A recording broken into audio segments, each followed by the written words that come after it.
away. And she just looked at me and she said, I know that you've been lying to me. I know that you are not eating, and I'm so worried that you're gonna die. And then so I decided, I want to help other women do this as well. So I started coaching, and it started off my word of nutrition piece, because I'm always pushing and I'm always looking for the next thing, and I've achieved so much, and I don't celebrate myself. And we just had a call, and there was 7 different nationalities in there. How cool is that? Exactly. Yeah. Elin, Granstrand, welcome. Thank you. So nice to be here. Thank you so much for responding to my invitation. I'm really happy to see you here. So please tell me your story. Where did it all started? Yeah, amazing. Well, I'm really excited to be here. It's always fun to chat to other entrepreneurs and just women in business in general, I think. So I am from Sweden. But I moved to Dubai in March last year, and before that I was in Bali, and before that I was in Australia, before that I was in Norway. So I've always been a bit of a traveler. I actually thought you're Australian. You have that Australian accent. Yeah. Well, I lived there for 8 years, so a lot of people think that. Yeah, of course, yes. Well, I guess my story of how I got to where I am now started, quite young. As a lot of women, we start our diets very early on. I was only 14 years old when I started my first ever diet, and that was just to fit in with school, be popular, be wanted by the guys. But it escalated very quickly for me. It started off as a very, just wanted to lose a bit of weight, and then it quickly escalated into a full-blown eating disorder. And I would, people would say to me all the time, wow, you're such a hard worker, and I wish I could do what you're doing. I wish I could lose as much weight as you. So obviously that just pushed me more and more and more to lose more and more weight and be more and more strict. And that's why it escalated so quickly. And, I dropped 20 kilos in 6 months. I was, a skeleton of myself. Oh, that's unhealthy. Yeah, and I was only, I've never been overweight. So, I was tiny. And it was actually my mom who saved me. She I remember coming home from work or from school one day, and she was crying in the hallway. And she just looked at me and she said, I know that you've been lying to me. I know that you are not eating, and I'm so worried that you're going to die. So that's when I decided that, even though my goal was literally to become the skinniest person in the world, but my relationship to my mom was more important. Of course. So then I decided, well, maybe I can just, I'll just start eating again. It's that easy. But if anyone's ever had an eating disorder, it's not that easy. You can't just flip a switch and go back to being normal. So I went through this massive identity crisis of, going from being this super, super hardworking woman who was pushing herself in the gym, pushing herself with her food, being super restrictive and controlled, to then having no control, binge eating and losing control, and then back again to not eating and training all the time, and then back to binge eating, and then back and forth. And that went on for 10 years. Oh, dear. And it got to the point of, I didn't know what healthy, normal eating looked like anymore. It almost became normal for me to restrict all week and then binge all weekend. And it wasn't until I started training, doing CrossFit training. Okay. And this, I was training really, really hard, 2 times a day, 6 days a week. But it got to a point where I just wasn't improving anymore. And I was still, either binge eating, so coming in either so full that I could barely move because I was so full, or coming in not having eaten for 3 days and being so deprived that I'd almost pass out in the warm-up. And I was like, well, you know what? Maybe this binge and restrict isn't that healthy. Maybe it's not normal to wake up with a food hangover every Monday. And I decided to start working on my nutrition. Randomly got invited to go to this self-help workshop. This was in Australia. My friend was going, and I was kind of oh, whatever, I'll just tag along. But I broke down. I was like, oh my God, that's me. I feel like I'm never good enough. I feel like I'm trying to control my feelings with food, and I'm always self-soothing with food. And it really opened up my eyes that it wasn't about the food, it was about something much, much deeper. So anyway, I went on this massive healing journey with that. And then I decided, I want to help other women do this as well. So I started coaching, and it started off with just nutrition, but very quickly I got, a lot of clients who struggle with confidence and binge eating and unhealthy relationship to food in general.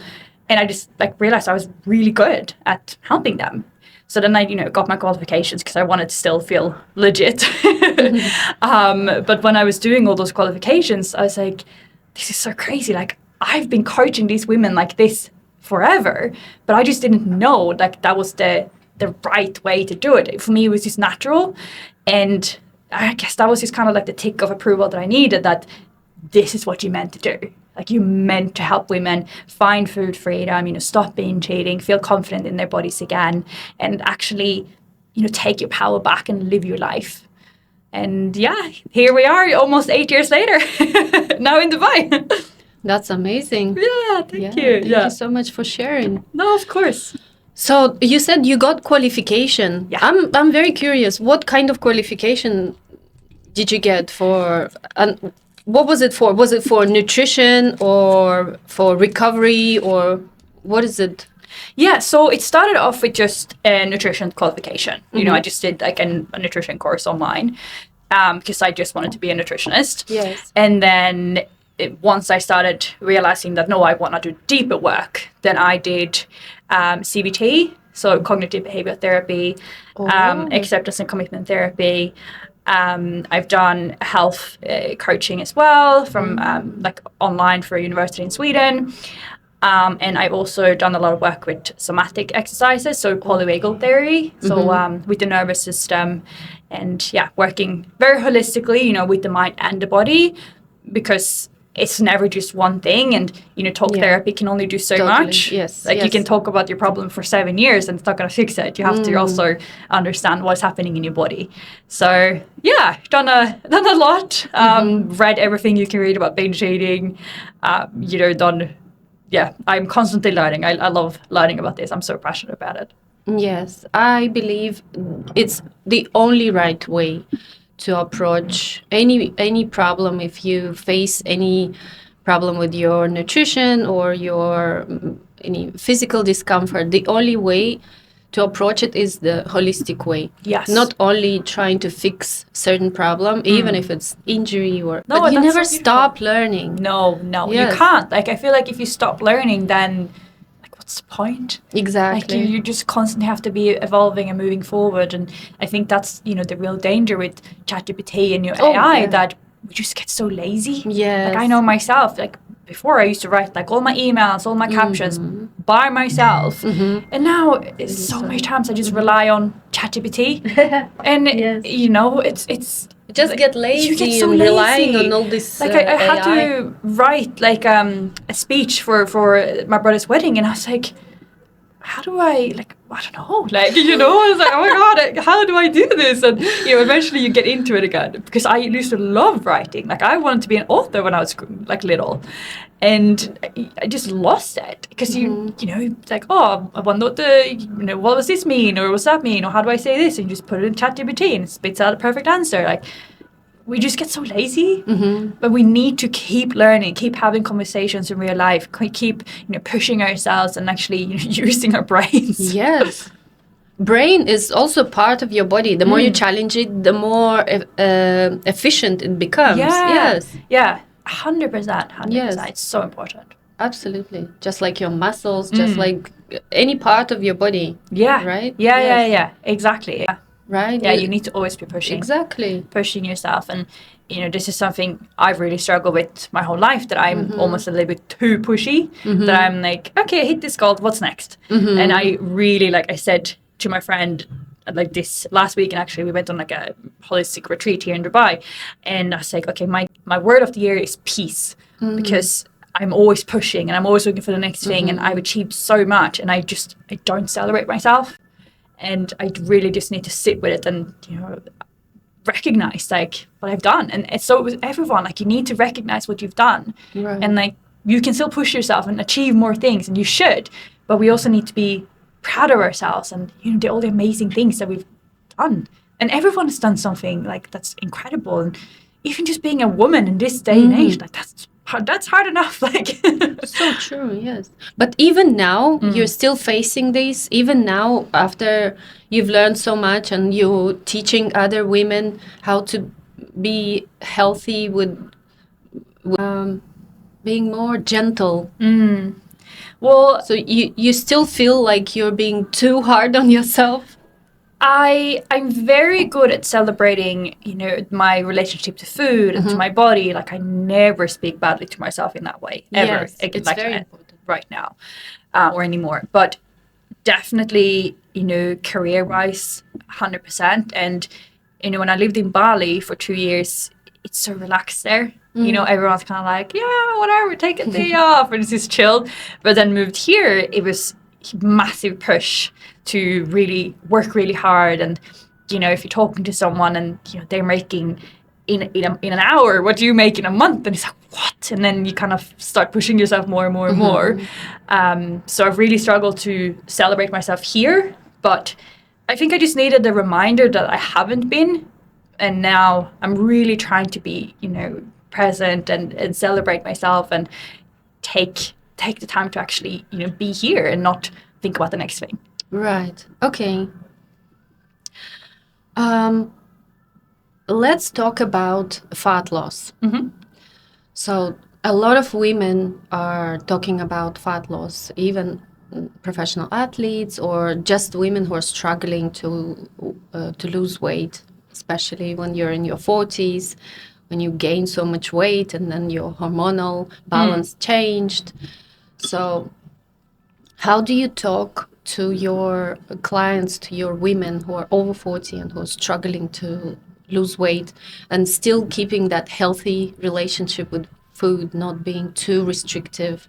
So how do you find the balance? Yeah, honestly, I think it's one of the hardest things that we can do, because it comes back to that celebrating what you have, but also being okay with pushing forward. And I think in my industry, binge eating coaching and food freedom and stuff, it's often very frowned upon to, want to lose weight or want to look a certain way. And a lot of coaches are similar to me, are like, you just need to accept yourself 20 kilos heavier, or you just need to, be happy with that. And I don't think that that's the case. I really do believe that, you can accept yourself and you can be proud of the journey that you have gone through, but you're still allowed to change. You're still allowed to want more for yourself. You're still allowed to want to lose weight. Like, this is like if you buy a house and you want to redo the kitchen.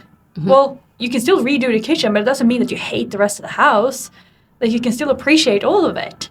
So finding that balance of, yes, you can lose weight, but can we do it from a place of, I want to look better because then I'll feel better. And, that's just what I like. Like, personally, I just want to, I don't know, have abs or whatever it is that they want, rather than I'm not good enough. And the only way I can be good enough is if I lose 20 kilos. There's a very big difference there. So yeah, changing that mindset is huge, honestly. Okay. What about workouts? Are you talking with your clients also about physical activity, workouts? Are you advising them certain exercise routine, or is it only nutrition? No, so all I coach is mindset coaching. So I do a little bit of, touch on their nutrition a little bit, but most of it is just, their mindset. But I am also very big on, you should move your body. Like, at least 30 minutes per day, you should move in some capacity, no matter if that is cleaning your house or going for a walk or going to the gym. And, we know that weight training is so important, for your bones, for your muscle, your mental health. Like, it's so good for so many things. And honestly, sometimes I just say that to my clients that, yeah, you might not want to go to the gym this week, but you need to. Yeah. It's like brush your teeth. Like, it's good for you. It might not be that fun, but you still do it because at the end of the day, you're going to thank yourself for it. So I think sometimes we just need to kind of like be a little bit harder on ourselves. It's like, just fucking go. Put your big boy pants on and go to the gym. Yeah, just get it done and then when you have that check mark done, you're Exactly. free. You don't need to, like, I don't want to spend, 3 hours in the gym either. I don't have time for that. Yeah. But, you can go in, you can get a really good workout in half an hour, 45 minutes. That's all you need. You don't need to spend hours and hours and hours in the gym. Yeah, of course. It's a common misconception. People think that people who are fitness professionals, they spend hours in the gym working out. No, it's actually not true. No. So what about your workout routine? What do you do in terms of workouts? I've recently joined a new gym in the marina, and it's very class-based. So I'm very used to training on my own, but I just feeling really unmotivated with my own training. So I was like, you know what, I'm going to try something new. So at the moment, I'm doing 2 or 3 strength sessions a week, and then I do 2 or 3 cardio sessions a week. And this will be, either there's like a run class, kind of like berries, similar to that, in the gym, or I'll do like a spin class, or I'll go for a run outside.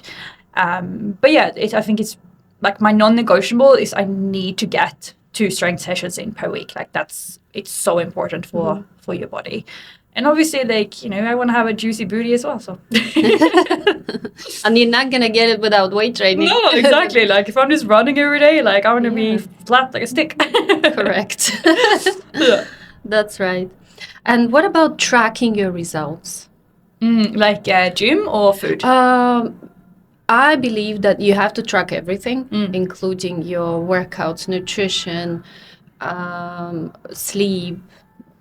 When you journal, you will know if you have progress, if you have any results or not. Otherwise, you're just guessing. That's personally what I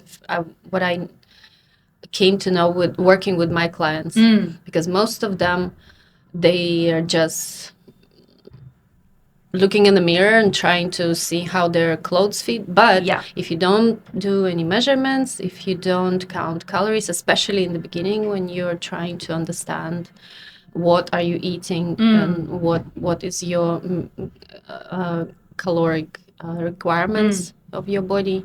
So because I mostly work with women over 40 who are trying to lose weight, who are struggling with weight loss. Yeah. Because I've been going through the same problem and I can relate.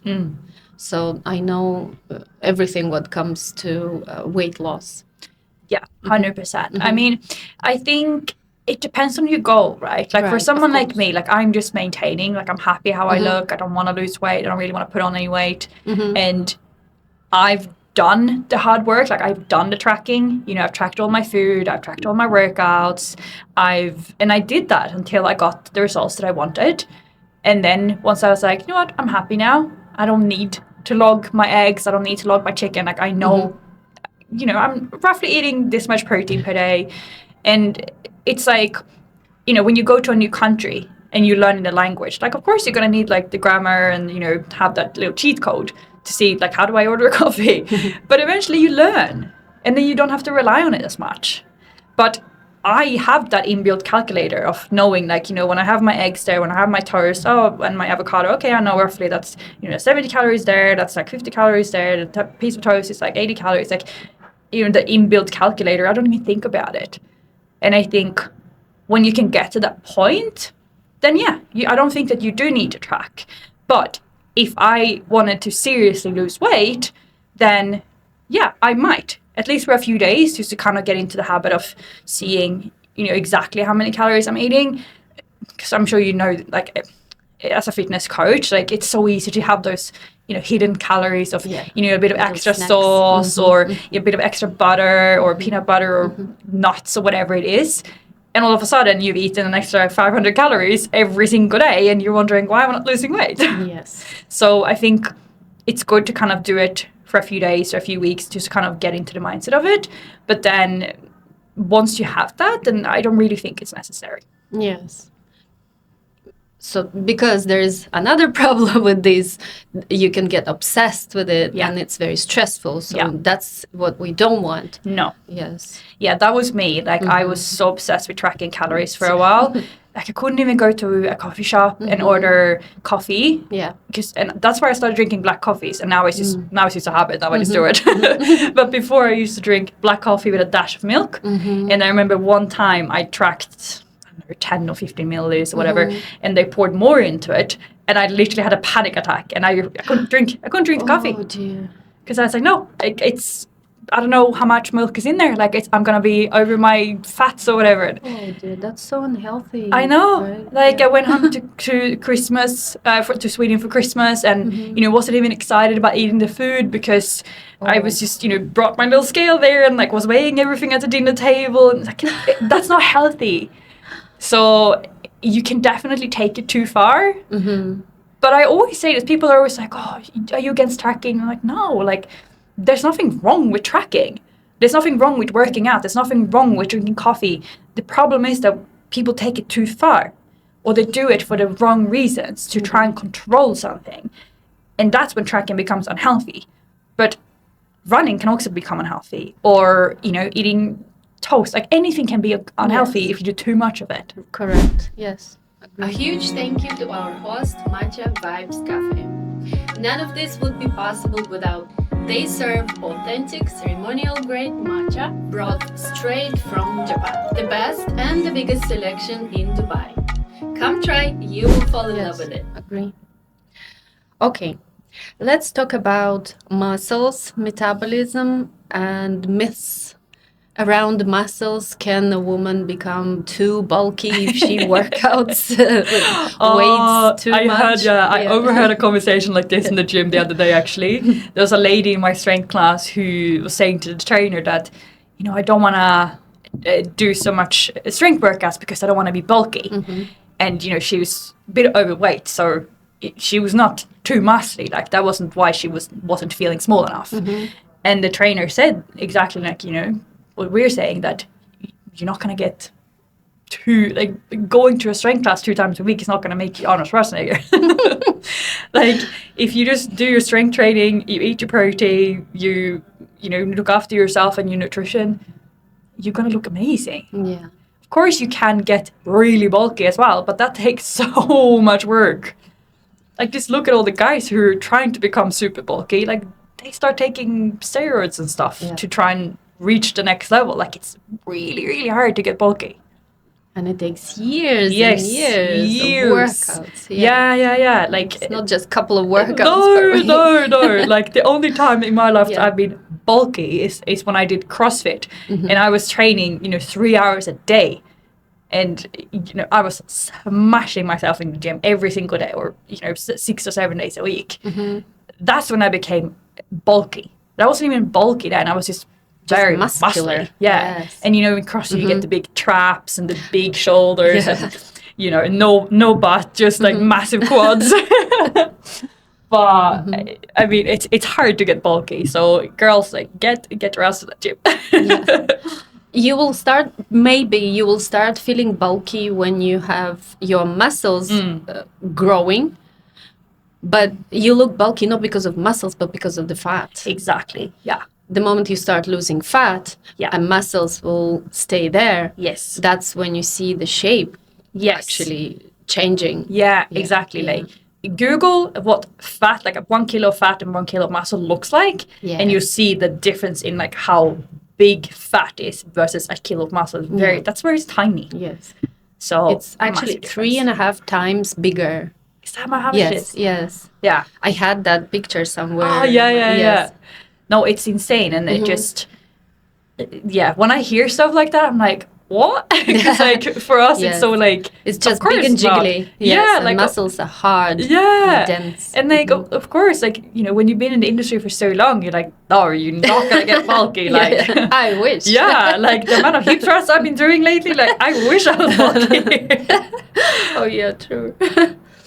All right, let's talk about supplements. Are you taking any supplements? Would you advise to take any supplements for a woman over 40 or for a woman in general? I mean, I'm probably the worst person to ask this, to be honest. But what I'm taking, I take biotin. Just for like hair and nails growth, because I used to have hair extensions and I took them out and my hair literally fell out. So I just had to take that. I mean, it depends on where you live as well. Like Russia or Sweden's very cold, very dark. Vitamin D is very good for that. Omega-3s, like obviously you need to get those fats in. Probiotics, like, I think, I honestly think it's best to consult your GP, like your doctor, and That's get right. an actual blood test. Because if you're completely fine and you're loading yourself with, I don't know, vitamin C, like it's not, you're just going to pay it up. It's just going to be very expensive. You're Yeah, 100%. Yeah. Okay. Do you have any role model or a mentor who changed your perspective when it comes to fitness, when it comes to health, wellness, lifestyle? Yeah. I think for me, I mean, everyone loves Mel Robbins, right? Oh, yeah. She's amazing. Like I love listening to her podcast. They're so good.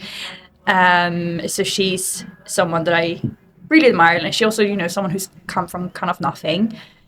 She was a lawyer, and now she has this huge podcast, and I think it just kind of paves the way that you can do it as a woman as well, and you can succeed. I think that's really cool. But then honestly, I really look up to my friends, to my mom. I just like people who are around me, who are doing amazing things, who've gone through really hard stuff. And then, when I was really struggling with my eating disorders and was really struggling with binging, women in CrossFit or any kind of strength sport, they were massive inspirations to me of, a woman doesn't just need to be skinny and need to, not eat and not train hard and not take up space. Like these women were like outlifting the men, and I was like, wow, this is so cool. So I think any woman who is kind of taking up space and showing that, it's okay to speak up, to be a lot, to show people who you are and gone through the thing, like do that scary thing. Yeah, that's amazing. Yeah. That's true. Yeah. Yeah. No, I'm very lucky. I have very amazing women in my life who I look up to a lot. Is there any message you want to pass to another women who are struggling maybe with their eating disorders or maybe with weight loss? Maybe they don't like the way they look, the way they feel. Is there anything you would like to share with them, some knowledge or some message that might help them to change their life and their body? Yeah. I think the biggest thing for me, it was you don't have to do it all yourself. I think we as women, we carry a lot of that like good girl mentality that, just push it down, everything's fine, just put on a smile and, be beautiful and be pretty and sit in the corner and be quiet. And I think so many women struggle with asking for help, and we just kind of suffer in silence and push it down and, I can do it myself, like I'm independent, I don't need anyone. So if you are someone who's struggling, no matter if that's with weight loss, with your business, with your eating disorder, relationships, whatever it is, like there's people out there who want to help you. And that might be a friend, but also professionals. Like there's nothing wrong with asking for help. In fact, you're going to move so much quicker and so much smoother with having that support in your corner. And like, if they're there, why wouldn't you allow them to help you? Like that's literally what they want to do. So I think, asking for help and, realizing that you don't have to carry everything yourself.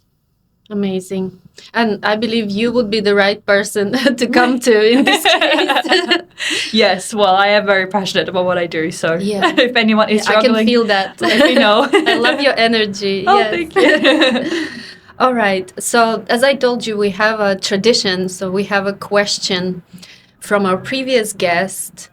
And our question from our previous guest was, how do you feel about moving to online format? But I believe you already have your online clients for the last 8 years. Like yeah. So, when I started coaching, like I was saying before, like not many people were doing it. So it's scary moving online, and especially now because, there's so many coaches.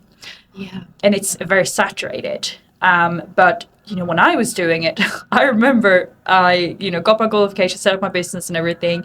And I was literally sitting in a cafe. My friend took a photo of me with my laptop and I posted her on my Instagram like, hey guys, taking on clients now. I'm qualified. And then boom, like I got clients like that. But now it's so much more difficult because every second person feels like they're a coach. So, I mean, I would say to anyone who is looking at starting a business online, you know, Instagram kind of sells you this dream that, you know, we just go to cafes and do like fun stuff like this and, you know, just have this super chill, relaxing lifestyle, take a couple of photos. I've never worked so hard in my life. Like, you wear all the hats. You're doing the emails, the content, the check-ins with your clients, you're following up with failed payments, you're doing the admin, the marketing, website, ads. Like, it's just, it never ends. It's everything. And it's hard. Yeah. Like, I don't know how many times I haven't slept because I've been worrying about something. Or you wake up in the middle of the night and you have a business idea and you have to write it down. Or, you know, you're thinking about your clients and you're like, oh my God, I'm like really worried about this person. Or, you know, did I do a good enough job with the check-in? And it's hard. It's really freaking hard. And it's not for everyone. So if you want to go online, I mean, I would never say to someone, don't do it. Like, go for it. If you feel like this is something I want, 100% do it. But just be prepared that it's not all sitting in Bali with a coconut at the beach, with the waves, you know. It's not that easy. Yeah, it's a lot of hard work, but I wouldn't change it. Like, there's no way you could catch me working in an office again. I can say it's quite rewarding when you see that you're actually able to help someone 100%. To overcome their problems. Yeah, yes. It's so, like, it is the best job in the world, I think. But it is also so much harder than anyone thinks. Like, all of my close friends and family know how hard it is because they see the grind. But people that, you know, just meet on a night out or whatever, they're like, you're an online coach. Like, that's such a great life. I'm like, yeah, like, I'm probably working way more than you do. But it is amazing. Like, you know, the lives you can touch, especially, you know, being online and being able to connect with everyone. Like, here, Russia, Sweden, Australia, New Zealand, America, like, there's no limitations. And that's the cool thing. But it's so much harder than people think. 100%. What are your most demographics? In terms of demographics, which countries are your clients mostly coming from? Yeah, mostly Australia. Okay. Because I lived there for so long, and then I think in Bali, the algorithm was kind of just pushing because that's the same time zone. Yeah, it's very much the same. But now since moving here, I've started getting a lot of clients.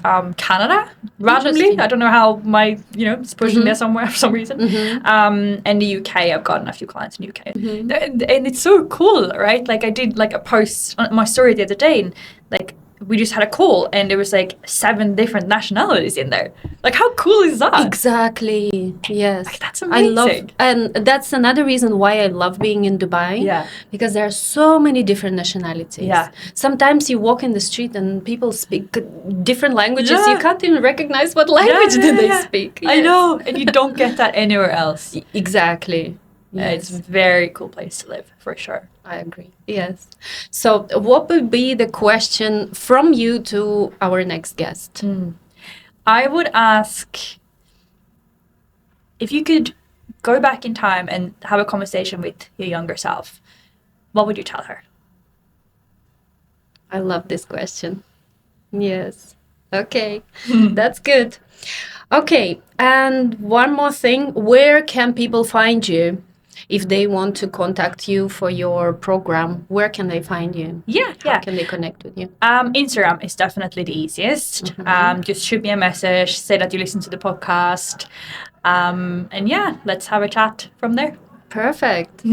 Okay, Elin, it was so much pleasure talking to you. Thank you so much for coming. Well, thank you so much for having me. It's been so fun, and it was so funny when you messaged me. I was like, wow, I love this. What a great start to the week. Oh, yeah, absolutely. Thank you so much for responding so fast. Yeah. Of course. No, it's been an absolute pleasure. And thank you so much for this. And what you're doing is amazing and love it.